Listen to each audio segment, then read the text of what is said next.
Welcome back to Third Phase of Moon. My name's Blake Cousins. Join me along with my brother Brent as we go on location in the Pacific Ocean looking for drones of the sea. On location at Kauai Harbor on the Big Island, we're going to be speaking with Hawaiian Operations Manager Voss Podorian. Voss, how did you come up with the idea of the wave glider? How did it come about? The wave glider came about in an effort to transmit whale songs ashore, specifically into one of the founders' living rooms. Can you tell us why here in Hawaii? One of the founders actually lives here in Puako. A lot of the efforts that occurred originally to pipe the whale songs into the living room really occurred there. And it was sort of a natural progression here in Puako. If you look at the design on this, it exactly resembles sky rods or the skyfish. Absolutely incredible. What is the theory behind the design? So the main theory behind the wave glider is that we take vertical wave motion at the surface and turn it into forward motion of the vehicle. That really essentially happens with our ability to harness vertical wave motion into direct forward thrust. Very similar, really in effect to when you stick your hand out the window on the freeway and tilt it, its lift is created and creates the sort of forward motion with your hand. What's the maximum speed that these things can travel over the surface of the water with the glider underneath? We do somewhere typically between 1.5 and 1.8 knots. And it's using entirely the force and the swells of the ocean to self-power itself, correct? Absolutely. So we basically turn vertical wave motion into forward thrust. Canada, France, and Keck are here in Hawaii, and there's something special about it, and you're here in Hawaii. Can you tell us what makes it so special? Much for the same reasons that they're here, in the sense of the environment that it gives us for testing and evaluation. It allows us to essentially test about 300 days a year. We have the ability, being right here in Kauai, we have easy access to some very dynamic sea states. We can be right out here on the west side off of Kauai, and the weather can be very, very calm, much like it is today. We can go just a few miles out around the point, up towards Upolu Point, and be out in Alenuihaha Channel, which is a pretty intense marine environment. Well, it's going to be quite amazing. A little bit later, we're going to be on location, going out on the boat and seeing on how the wave glider works. I can't wait, but I got a couple other questions for you. Can we take a look at the warehouse in the back? Absolutely. All right. The CEO of your company claims that 90% of the Earth's oceans have still yet to be discovered. We know more about space than the ocean. Do you think it's possible that these craft could capture on film, since they have the cameras, a creature that we still don't know, some kind of leviathan? I would say that that's plausible. The vehicle is a data harvesting tool, so any number of sensors are integrated into the vehicle, so depending on what you're trying to measure and look for, I would say that it's possible, for sure. Well, you might get lucky one of these days capturing the smoking gun footage of an amazing creature right there on the surface of the ocean. That would be exciting. So we have the ability to communicate with the vehicle through satellite connection. That occurs through this dome here. This is an Iridium satellite connection. We have the ability to stream all of our data, as well as telemetry and communication information through that connection. What's the lifetime of the wave glider? They're currently, essentially we like to keep them out anywhere from 6 to 12 months. Well, these things, what is the price range for one of these? This vehicle, as you see it here, runs between 175 and about 200,000. Wow, do you worry about maybe pirates out in the open ocean coming across one of these things and, taking these things out and selling it on the market? Well, I don't think we've had any stolen that I'm aware of. They're an incredibly difficult vehicle to actually to recover if you're not trained to do it. Boss, who is your biggest client for the wave glider?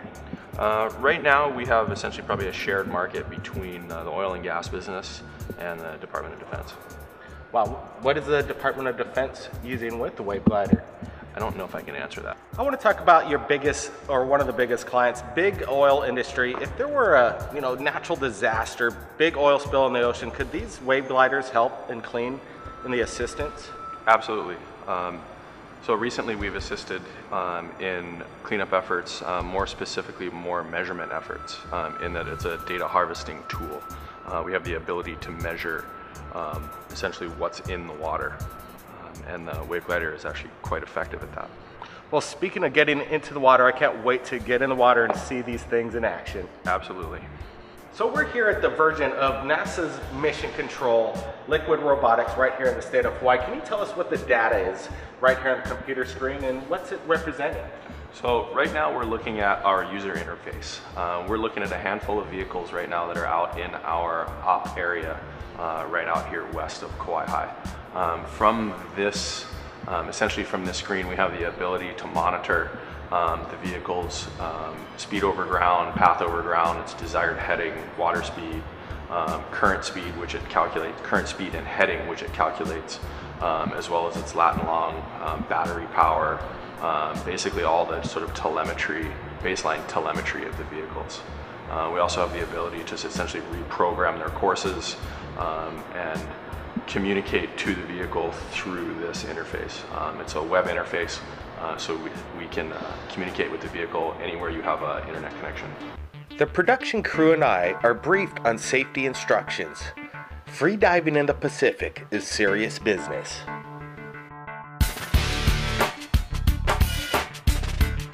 All right, boss, we're on location on the boat. How long is it going to take us to get out to the first wave glider? About 10 to 15 minutes.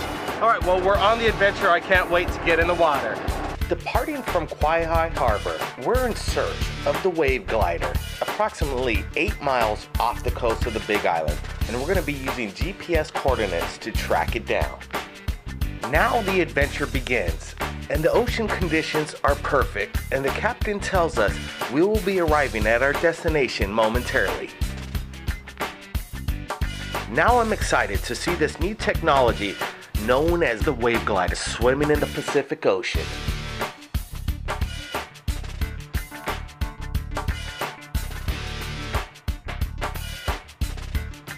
I think I see it, boss. Is that it? Yeah, it's right there off the starboard side. All right, we're getting in close and we're gonna see what the wave glider looks like in action. This is about as good as what perpetual motion gets, right out here, taking energy from the water and the swells. Absolutely, as long as we have surface motion of the waves, we have thrust, which allows us to move forward through the water. Now, how deep is the ocean here? Because I'm quite, afraid of sharks. Are there big ones you see out here?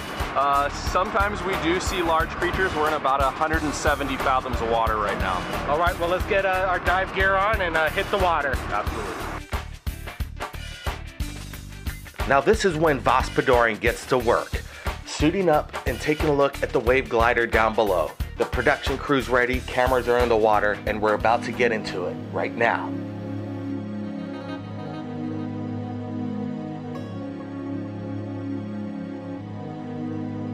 As we approach the wave glider to get a closer look, I think to myself, this is the first world's wave-powered autonomous marine robot designed to help address the big challenges the world faces, including global climate change, national security, hurricane and tsunami warnings.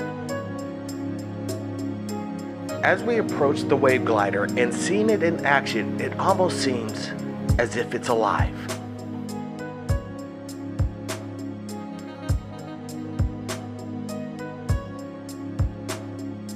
Because of the energy independence, wave gliders are able to persistently gather and communicate ocean data on a far broader scale and with greater timelines than ever before, at a fraction of the cost of traditional solutions. They open up new abilities to map and explore for resources, to protect and secure marine assets, or to conduct groundbreaking scientific research. From the Arctic to the equator, wave gliders are expanding our ability to understand the world's oceans, upon which we depend for food, trade, economics, and the health of our environment.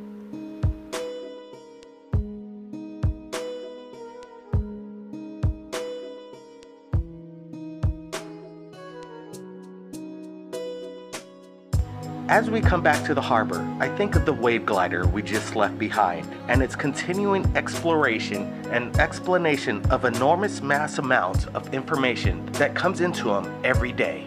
The dawn of recorded history and the digital age will change history forever, and liquid robotics and the wave gliders around the world will continuously update the human race. All right, boss, we just got back off the boat, and can you tell me, I want to know, what will the wave glider do for humanity in a benefit? Well, although it is somewhat of a cliche, I mean, I really think knowledge is power, and these guys have the ability to harvest data, I think, to increase our knowledge of the oceans in a way that we have never been able to do before. Absolutely incredible. I really want to thank you for sharing your liquid robotics invention, and it's going to be going out to the sea, and the information is going to come in. You keep in touch with us, and it comes in. Absolutely, will do. Thanks again. Thanks.